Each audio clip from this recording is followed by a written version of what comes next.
Siempre que hablamos de estrategias al grano, lo dividimos entre soja, maíz, trigo y lo que es el remanente de la cosecha anterior y la próxima cosecha, en términos de qué hacemos con lo que hay en stock. Y la pregunta es si le ponemos o no le ponemos precio a lo que vendrá.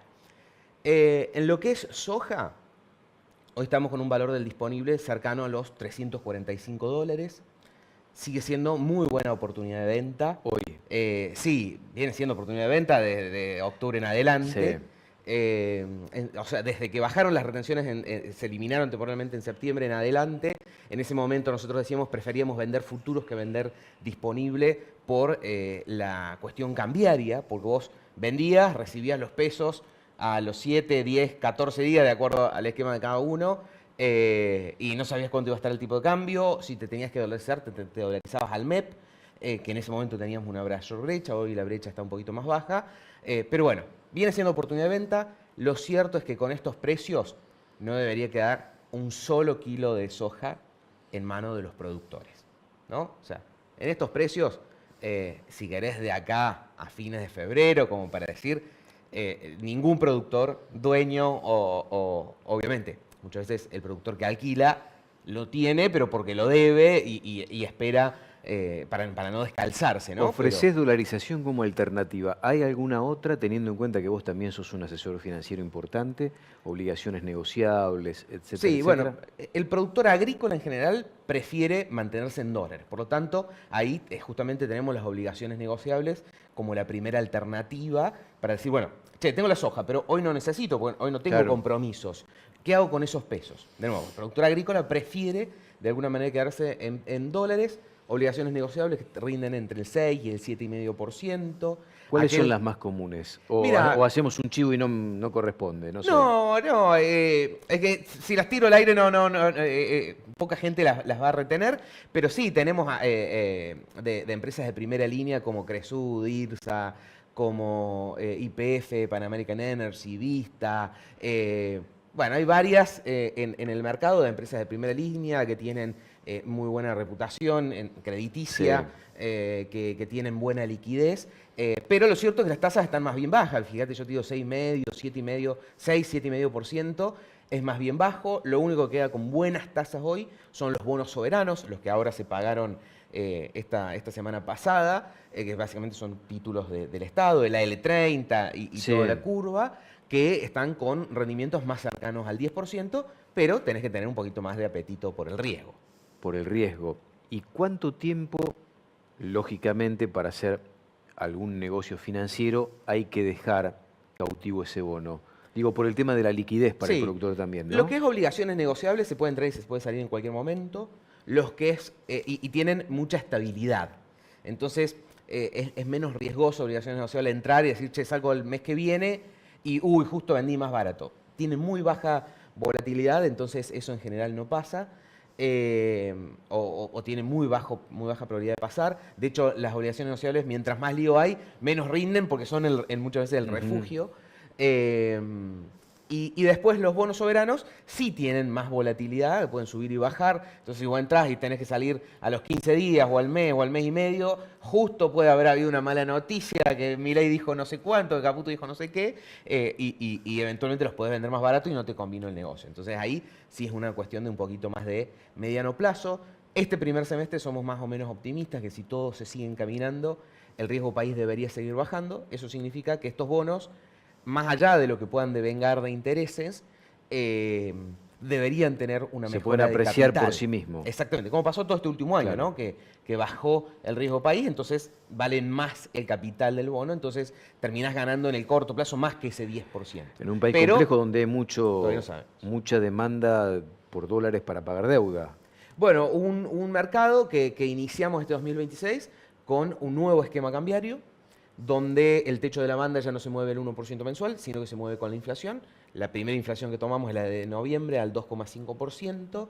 Hoy el techo de la banda está en 1.537 y estamos en un periodo de sequía de dólares, ¿no? Donde hay más demanda que oferta, porque la principal oferta viene del campo y ya pasó o está pasando el pico del trigo y ya viene febrero, marzo, hasta abril que empieza a llegar el maíz temprano, con pocos dólares, donde hay mucha demanda por turismo, mucha demanda por atesoramiento, mucha demanda por importaciones y una parte nueva del nuevo esquema cambiario, una parte adicional del nuevo esquema cambiario, es que el Banco Central hoy está comprando dólares todos los días. Poquitos dólares, pero todos los días. Compra. Eso es una buena señal. Eso es una buena señal para el riesgo país, porque un poco lo que estaban exigiendo es, che, el Banco Central debería tener más reservas, de lo contrario tenés que salir. Todavía no podés colocar deuda en el mercado internacional y tenés que salir a hacer lo que hizo Caputo ahora, conseguir un repo por un año, por 3.000 millones de dólares para poder cumplir los compromisos, digamos. Siempre está. Colegas tuyos no lo vieron tan mal a eso. No, yo no lo veo mal, ¿no? Se endeudaron a un año el 7,4% para pagar deuda que está rindiendo el 10%. Digo, yo tampoco lo veo mal, pero digo, te genera esa incertidumbre de hasta el último momento ver de dónde sacamos los dólares, ¿no? Entonces, por eso al riesgo país le va a hacer bien la acumulación de reservas, de hecho va en ese sentido. Lo que sí lo va a hacer es mantenerlo un poquito más presionado al tipo de cambio porque al dólar le genera una demanda permanente adicional. Yo te saqué de la soja para el aspecto financiero. ¿Qué hacemos con esos pesos de la soja? Porque, según tu mirada, hay que venderla lo más temprano posible a la soja. Sí, no nos tiene que dar un kilo para ser bien categórico. Nada, pero fue categórico, fue David. Y con el trigo, teniendo en cuenta que ha habido mucha venta de trigo, una cosecha extraordinaria en volumen y debe haber mucho por vender todavía. Bien, después si querés vamos a la soja de la próxima campaña. Perdón. No, como quieras. No, simplemente la soja de la próxima campaña, para hacerla bien corta y meternos con el trigo. Hoy tenemos los futuros de mayo en $320.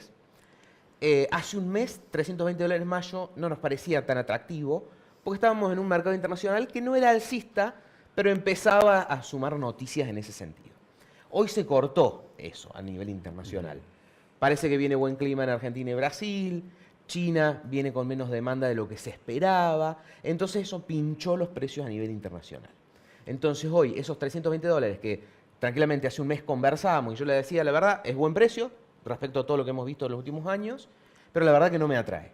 Hoy me parece un poquito más interesante porque si uno le hace la cuenta con los derechos de exportación hoy y los gastos de FOBIN, convalida un valor FOB, un precio internacional de $440, cuando hoy está 400. Entonces estamos fijando un precio para plena cosecha de un precio internacional 10% superior al que tenemos hoy, o al que está, o incluso superior al equivalente de Chicago, ¿no?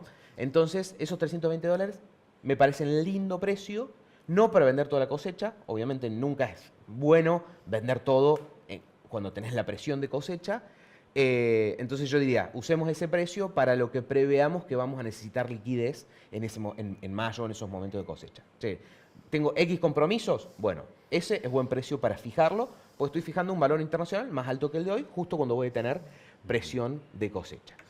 Para lo que no tengo esa necesidad, yo preferiría esperarla al segundo semestre, me salgo del pico de ventas, por un lado, y tengo la posibilidad de capturar alguna baja adicional de retenciones que puede llegar a haber, que ustedes calculen que 5 puntos de baja de retenciones sobre un valor FOB de $400 son $20 adicionales en el precio, ¿no? Entonces, lo que necesite, le pongo precio, lo que no necesite, mejor la espero. Es decir, que en el horizonte no tan lejano ves alguna potencial baja de retenciones. Yo esperaría que, a ver, si durante el 2025, con la situación más complicada, tuvimos 2 bajas, que en total fueron el 9, ¿por qué no pensar al menos el 5 para el año que viene, ¿no? Y hasta una ventana donde se arrasaron con las retenciones. Sí, de sí, 2 días. Eso sí no lo espero, porque no lo espera nadie, fue una medida más bien cambiaria. Los 2 días mágicos. ¿Se acuerdan? Estábamos acá el lunes y lo acabamos de leer en un tuit, todavía no estaba nada confirmado. Un SOS. Sí. Y casi que lo terminamos de leer y se terminó. Porque... Sí. Volvimos el próximo lunes y ya no estaba más. Totalmente. ¿Y trigo? Bueno, trigo, a ver, en todos los granos, sobre todo cuando hay una superproducción, como gracias a Dios hubo en trigo, y esperemos que nos acompañe el maíz también. Ojalá, Dios quiera. Siempre la recomendación base es tratar de salirnos de la comercialización en cosecha, porque ahí se deprimen los precios, más cuando tuviste una producción que sí veníamos esperando una superproducción, pero mucho mayor a lo normal.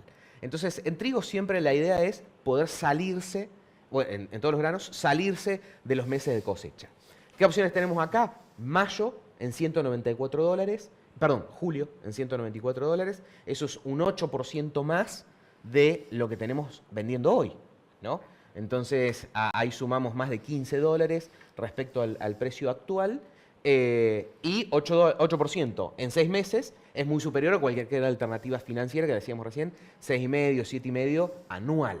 Entonces, en términos financieros también nos cierra tratar de hacer el pase al segundo semestre en el caso del trigo. Esto es siempre así, o sea, trigo se cosecha en diciembre, enero, nos conviene venderlo lo más tarde en el año, digamos, septiembre, octubre, que es cuando más lejos estamos de la cosecha. Y el maíz y la soja nos conviene venderla en el verano, que es cuando más lejos estamos, siempre y cuando financieramente eso te convenga. Hoy decimos, che, las tasas en dólares no están tan altas, financieramente hacer eso te conviene.